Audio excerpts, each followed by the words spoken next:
Hi, Tim. Hi, Bob. How are you? I'm doing well. How are you? Good. Good. Let me introduce us. I'm Robert Wright of Blogging Heads TV, and this is The Wright Show. You're Timothy Wilson, a professor of psychology at the University of Virginia in Charlottesville. Is it as humid there as it is here? It's been pretty humid this summer, and it is today, too, yes. I would imagine. But that's not why you're here, not to discuss the humidity. You're here because you are the author of the book Redirect, which is in hardcover, maybe coming out in paperback later in the year, but apparently it's selling so well that they want to keep bringing in the big bucks with a hardcover. The subtitle is The Surprising New Science of Psychological Change, and the jacket copy starts out, what if there were a magic pill that could make you happier, turn you into a better parent, and so on.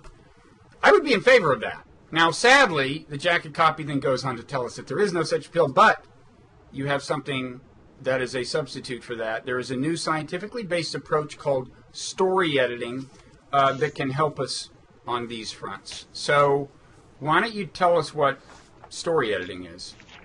Well, sure. All of us have stories and narratives that we tell about ourselves that develop through our upbringing and childhood and personalities. And these are the kinds of narratives that place us in the world and we use to guide our actions.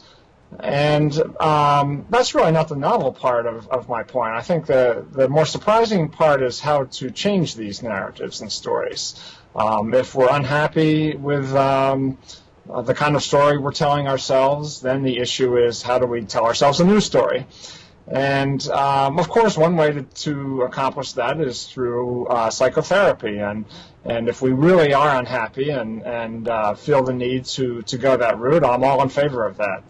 The evidence shows that psychotherapy can be very beneficial. But the kind of change I talk about in my book is not so much for people who are in need of psychotherapy or very unhappy, but more ways of redirecting us in really at an earlier point where we're not in need of psychotherapy, but maybe just a little revision of our story. Mm-hmm. And there's techniques that social psychologists have developed to help us do that. Okay. They range from writing exercises that we can do on our own, where we can literally try to rewrite our story, to nudges that we receive from others, where other people suggest paths of storytelling for us, and there's lots of cool research that shows how that can be done. Okay. Can I ask, what's an example of a kind of story that we tell about ourselves that might be in need of amending?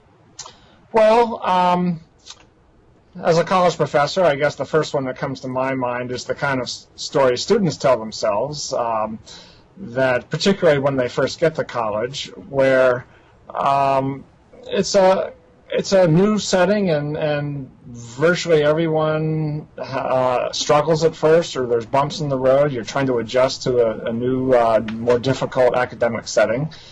And so imagine students who experience one of those bumps in the road. They get a bad grade in their calculus class or whatever. How they explain that to themselves, the kind of story they tell, is really crucial to what happens next. So imagine the student who says, this really proves that I'm one of those mistakes. I never should have been admitted here. I just can't do it. They have a very pessimistic style of thinking, versus the student who has a much more optimistic explanation of this bad thing. It says, well, this just shows I need to buckle down and study more. It's not that I'm a failure, it's just I need to learn the ropes. Mm-hmm. And those are very different stories that have very different consequences to how people feel about themselves, how hard they try for the next test, and so on. And so what's an example of something that could redirect the student who's got kind of suboptimal narrative? Well, one reason I give that example is it's based on a study I did several years ago where I brought such students into the laboratory and tried to redirect their stories if they were in that negative category. And it was really pretty amazingly simple. We gave these students results of a survey that communicated that lots of students have problems in their first year of college, and showed them some videotaped interviews of older students who reinforced that message by saying, yeah, my first semester was kind of rough, but I learned the ropes and did better. Mm-hmm. This took about 30 minutes, and people in a control condition just didn't get that information. And then we tracked these students for the next several months, and just that little nudge, the message being, this isn't that you're a failure, everyone feels this way at first, but things get better. That little message seemed to send them down a better narrative path, if you will, and as evidenced by the fact they actually got better grades if they were in that group, and were more likely to stay in college. Mm-hmm. Okay, so to some extent, you're saying that, I don't know if in the book there actually is the phrase that happiness is in our heads, and I know you don't mean to say it's all in our heads, and that the objective circumstances of your life have nothing to do with how happy you are or can be, but to some extent, that's what you're saying, right? That. Yeah. So. I do want to be quick to add that I'm not arguing that it's so much in our heads that, someone who has terrible life circumstances just needs to rethink it. I mean, that I would never say that. And the data certainly show that people who are in abject poverty or live in a country that's war-torn and there's great political upheaval, that there's not much room for happiness in those situations. But for many of us, there's room to maneuver, is the way I put it, I think, narratively. That most of us, our objective circumstances are open to interpretation, and we could put good spins on it or negative spins. And for some of us, it's easy to get caught in those negative spins, right, where we're overly pessimistic or perhaps just unable to really solve a problem in our heads, and that's where some of these writing exercises have shown to be very helpful. That these were developed by other psychologists, not me, but they've been explored in lots of research. One of them involves simply taking out some paper and writing for about 15 minutes on 3 or 4 consecutive nights, and about something that's troubling you, and just trying to be very free with your thoughts and just thinking about or writing about your deepest feelings about this matter. And often it's upsetting to do this at first. People find it difficult, but if they can stick with it, it leads to a change in perspective or a change in the story where they come up with a different interpretation of what's troubling them in a way that enables them to move beyond it. Okay, so an example of something that might be troubling them is what? A relationship that broke up or a... Sure. I mean, in these studies, people write about all sorts of things, ranging from relationship problems to... the studies have been done with all sorts of interesting samples. There was one that was done with Holocaust survivors, people who have lost their jobs. And again, I don't want to oversell this, so I would never say that, oh, heck, if you're out of work, just write about it and everything will be better, because, obviously that's not the case. But again, there is room to maneuver in our narratives, and a little bit of nudge to reframe things can work wonders. And I think you're also not saying, unless I misunderstand you, that it's always good to just kind of infinitely revisit whatever's bothering you. In fact, I think at the beginning of the book you talk about kind of trauma theory, post-traumatic stress kind of therapy. And you talk about what does and doesn't work. And I know a theme of yours in general is that there's a number of therapies that are being used that really are not empirically confirmed, that are actually in fairly wide use, and we actually don't know whether they work. And you begin the book with an example of one of those. And if I recall correctly, you're saying that it's not necessarily just a matter of always talking things through. It's not always good to revisit in a kind of unbounded way, your past traumas, right?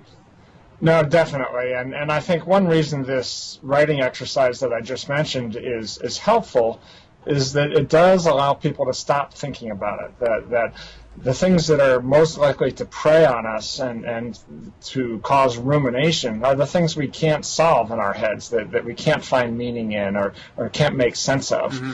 And the writing exercise seems to allow us to do that by making better sense of it, we tie it up and put it away and don't have to think about it much anymore. But you're right, there are other therapies that, although very common, don't do that as successfully. And the one I start the book with is one that's called Critical Incident Stress Debriefing, CISD, which is used very widely for trauma victims, often with first responders who have witnessed something terrible. They're required to relive that event in their heads as soon as possible and talk about exactly what they experienced. And that actually there's a little bit of evidence that can actually backfire, and it solidifies our memories of it if we focus on it too soon. The writing exercise, by the way, that I just mentioned, really works best if we've got some time passed from something bad that's happened to us. So we've gained a little perspective. We're not reliving all the horror of it. We're able to think about it more dispassionately. The stress debriefing forces people to relive this right away, which probably is not a great idea. Right. So this kind of, I think, somewhat widespread idea that you always need to confront everything, and explore everything endlessly is not true. Yeah, in fact, I think we underestimate distraction sometimes. Right. If something has really troubled us and it's raw and difficult to think about, sometimes just going for a run or reading your favorite book or watching television, taking your mind off it is a good thing. Now, that doesn't mean we shouldn't come back to it sometime later and try to make sense of it, right. But maybe not right away. I mean, it is the case that with really unpleasant memories, and this actually happened to me today a couple of hours ago, something triggered a memory that was pretty unpleasant. And it was really unpleasant to have the memory triggered, but I'm not sure there's anything I could have done about that in between when the thing happened and now, right? I mean, to some extent, unpleasant memories are unpleasant memories, right? You can minimize their intrusion, but there's no really totally magic pill. No, it's true. Although, you raise a very interesting point, because there is some cutting-edge research that it may be true in the future that if something traumatic happens to us, we will be able to take a pill that erases it from our minds, essentially, so we don't remember it. And this is a fascinating psychological question as to whether we want to take such a pill so that we... I do. Let me just go on the record saying I'm in favor of the pill. I'm willing to be a laboratory rat as soon as they do their studies. Well, certainly, I would join you on many kinds of events. But, the other perspective on this is that we learn from our failures and mistakes. And there's a certain value to processing the bad things and to learn from them. So, I mean, but have they established that this pill would deprive you of the learning value? Maybe you can have it both ways. Well, that's a good point. I don't think they've established that, although the assumption is that if you don't remember it at all, that it's hard to learn from it. So that's their assumption. I don't know. Don't we think a lot of conditioning happens, positive and negative reinforcement happens kind of at an unconscious level?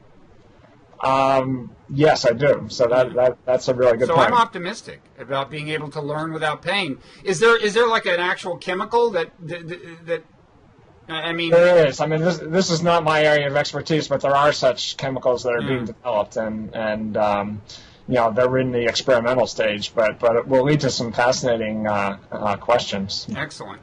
Have you seen the movie Eternal Sunshine of the Spotless Mind? A long time ago, I did. Kind of the same idea, except more radically. I think I believe they relieve you of all memory of the entire history of the person you were, if I'm remembering correctly. That would be going too far, if you ask me.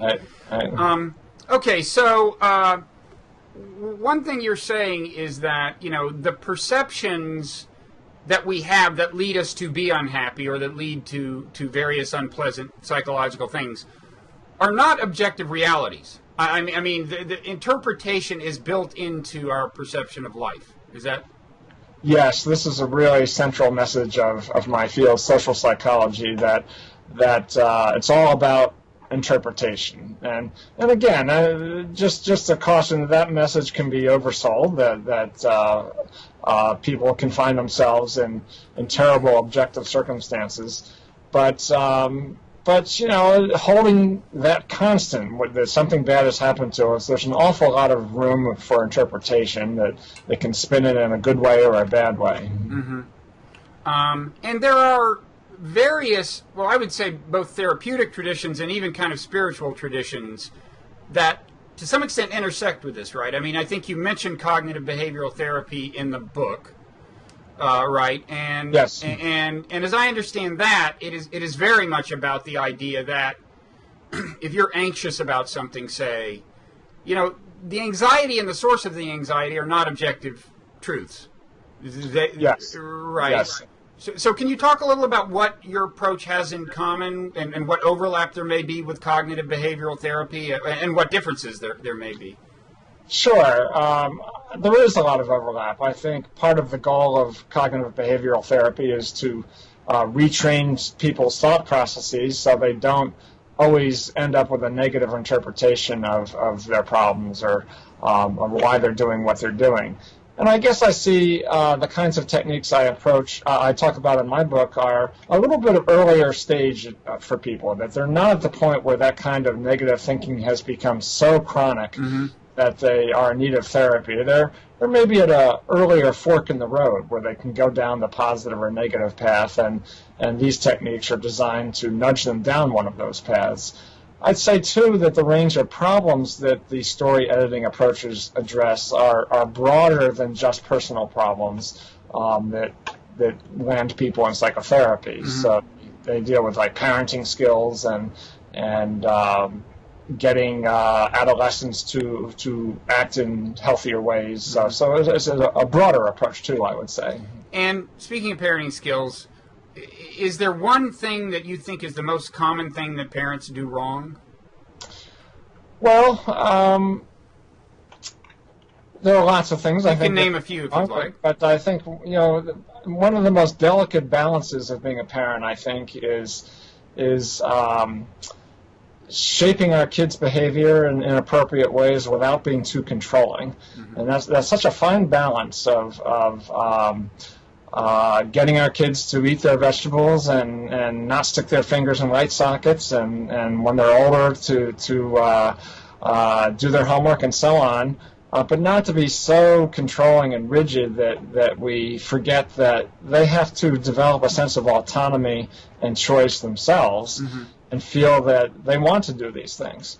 And that can be a very delicate balance of pushing our kids in the right direction without doing it in too heavy-handed a way. And has the pendulum swung toward control, do you think? You know, there's some recent articles that suggest maybe it has, that we are so overbearing with our kids at times, at least, that we forget that a little bit of freedom can be a good thing. And, you know, my wife and I have talked about this, that there's such a difference in our generation. When we grew up, our parents weren't around all the time. No. You know, the weekend would come, and we'd go out into the neighborhood and find our friends and play with them. And there weren't all these scheduled activities and the constant presence of our parents. Yeah. You know, for whatever reason today, and I think my wife and I are guilty of this as well, that we really felt like we had to have more of a presence in our kids' lives and steer them in the right direction. And set up play dates. Yes, and schedule all their activities, and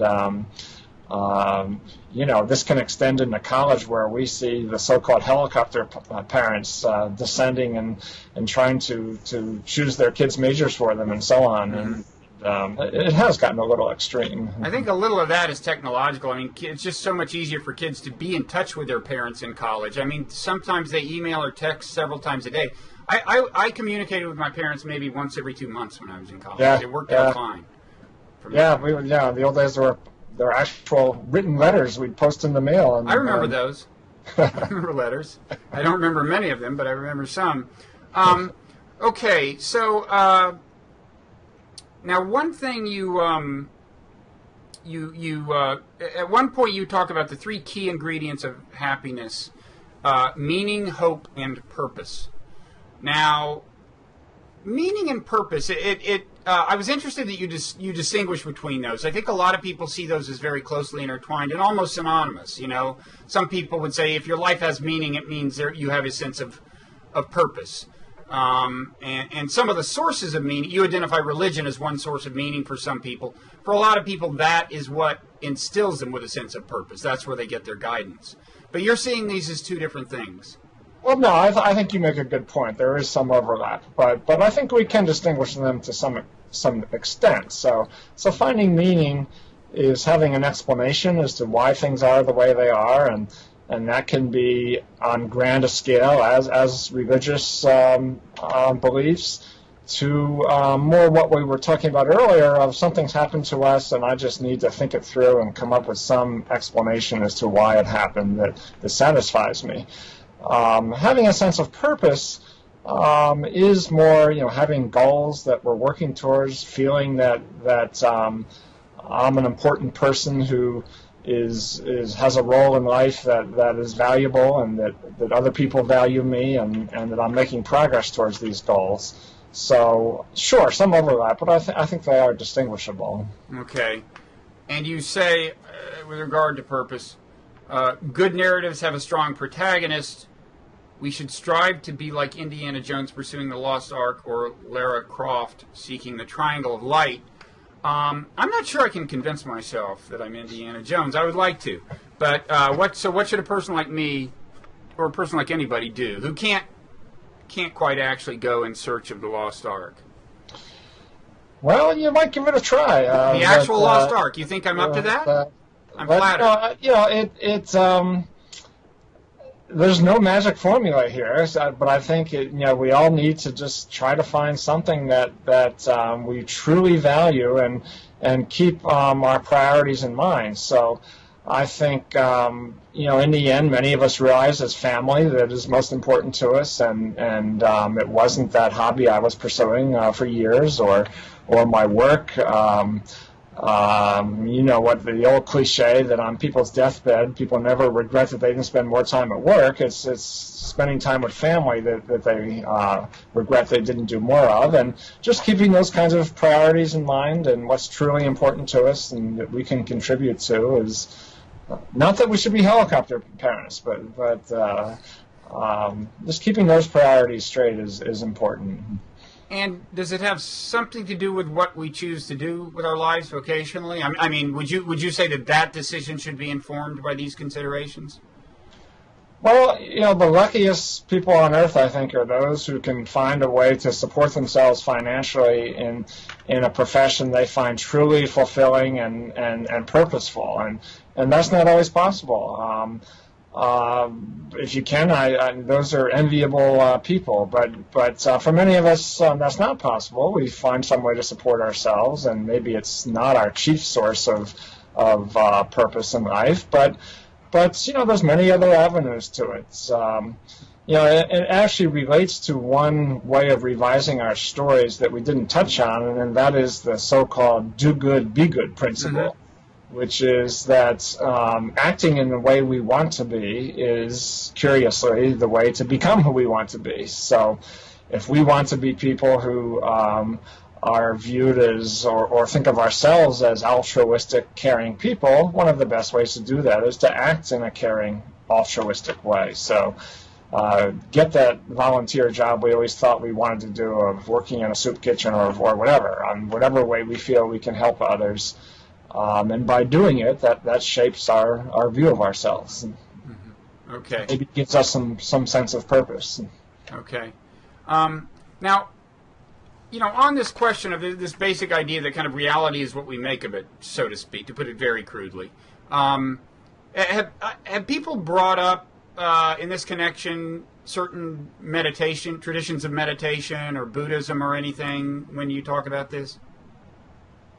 They have to some extent, and I have to confess, Bob, when I wrote the book, this was a topic I was not much of an expert in. Mm-hmm. But partly as a result of writing it and thinking about it, I've begun reading more about Buddhism, and this past summer I actually took a course in meditation. And how'd that go? Well, I'm not sure that you're not sure your meditation material. What's that? You're not sure your meditation material? Well, it's interesting. I really enjoyed the group meditations we did that were guided meditations of about 15 people or so in the class. But I won't claim that it's really spread to my personal life where every day I'm spending 20 minutes or so. But, people say it takes a lot of practice, and it's not something that's that easy to just pick up on.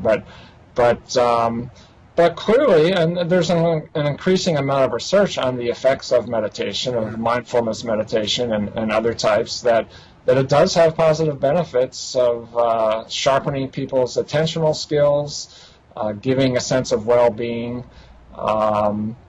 In terms of a sense of purpose, I do have friends who are Buddhists, and they, by that I don't mean someone who wears robes and sits in a temple. I mean just people like you and me who have adopted this as their worldview, and clearly they have a sense of purpose. So, but I'm not sure I'd say one religion is superior to another in giving a sense of purpose. In a way, that's the purpose of any religion, to provide that worldview. Right. Well, I'll tell you in a second why I thought of meditation. I mean, first I would say, not that it's my place to give you therapeutic advice, but I am myself not a natural meditator by any means, and I'd kind of dabbled with it. The thing I did that was really interesting was to actually finally go on a 1-week silent meditation retreat. And that was just a very dramatic experience that I think would be of interest to any psychologist. But the thing about it that I would connect to your work, this was in the Vipassana tradition. I don't know what meditative tradition you were doing, but in Vipassana, a big part of it is observing the way your mind works while you're meditating, including observing, emotions, emotional reactions to things, aversions to things.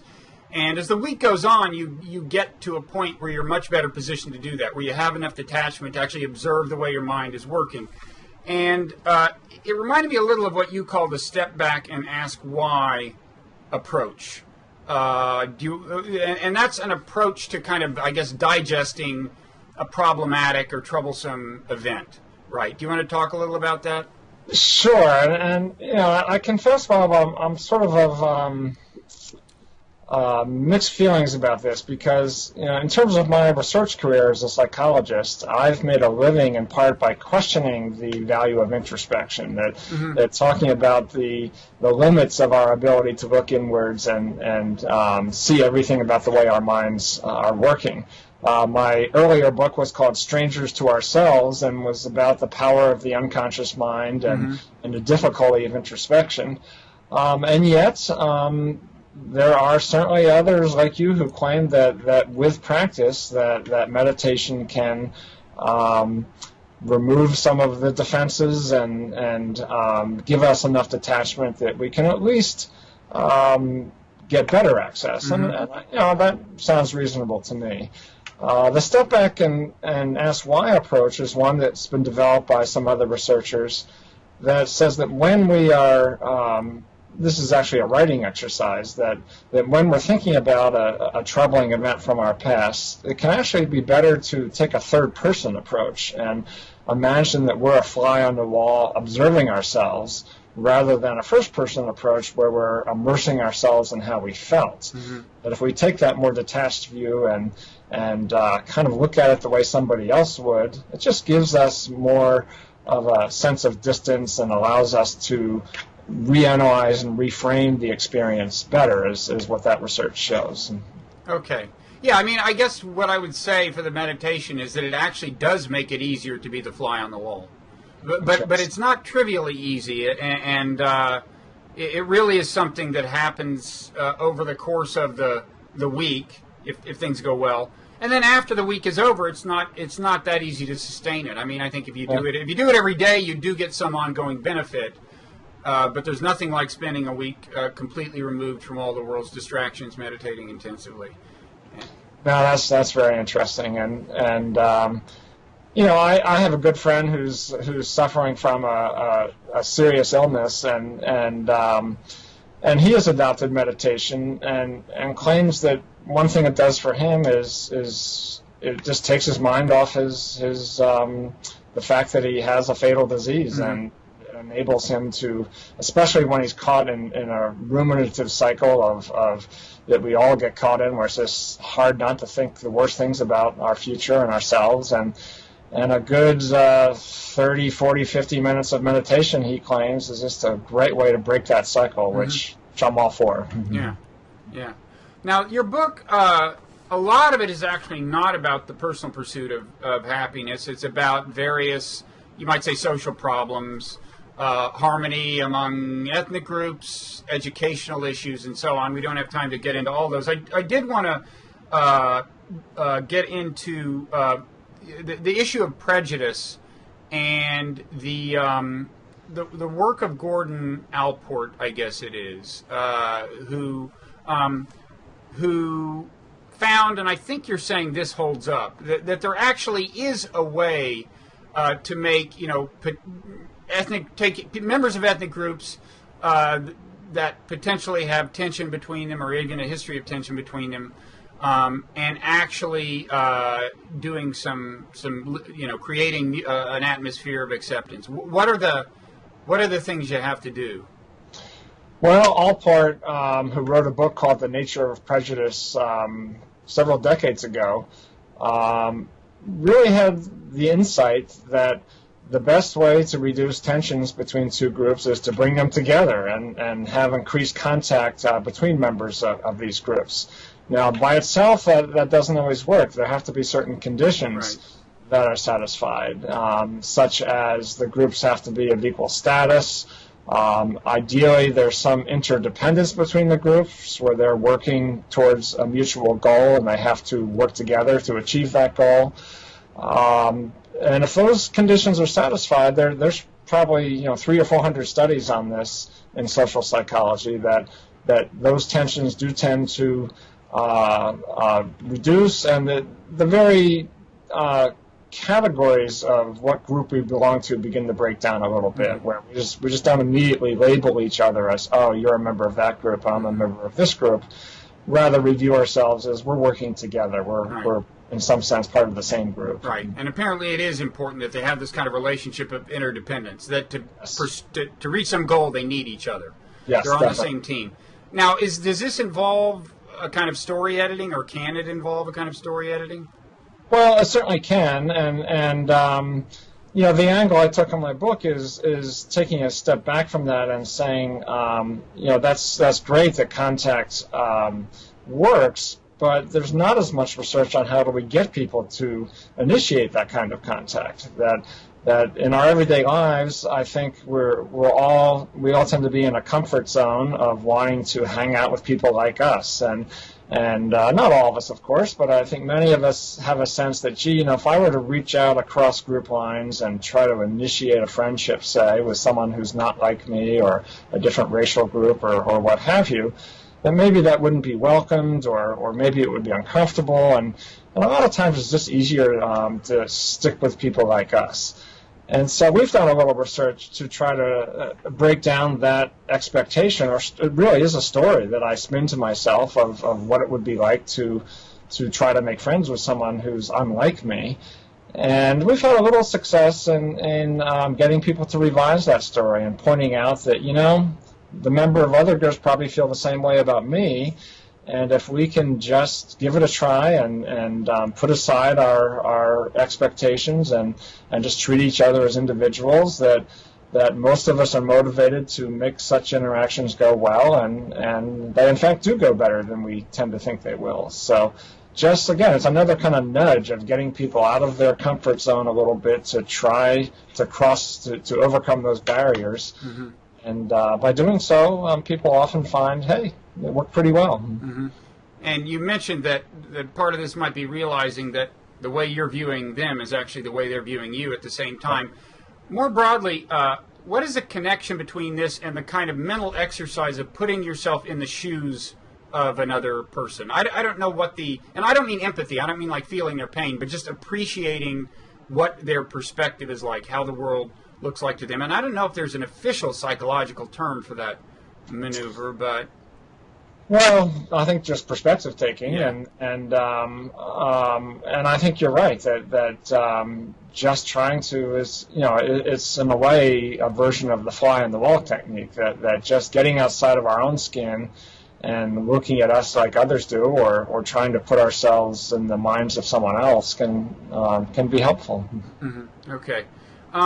There's before we go, there are a few kind of social policies that you call into question, and we mentioned one. There's this common technique of dealing with post-traumatic stress that you call into question, and you say it may actually do harm. Another one you mentioned is DARE. I forget what the acronym stands for, but it's the drug thing, and I was very much aware of it when my kids were younger. I don't know if it's still very active, but can you tell us a little about what that approach is and why we should be skeptical?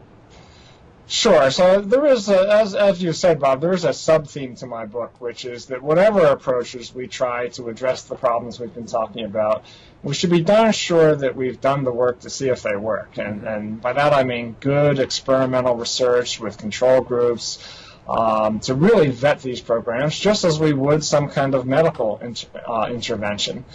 And unfortunately, there are some popular programs out there that meet the common sense criteria, and it seems like they would work. But once psychologists go to the trouble of testing them, it turns out they either don't work or in some cases actually do harm.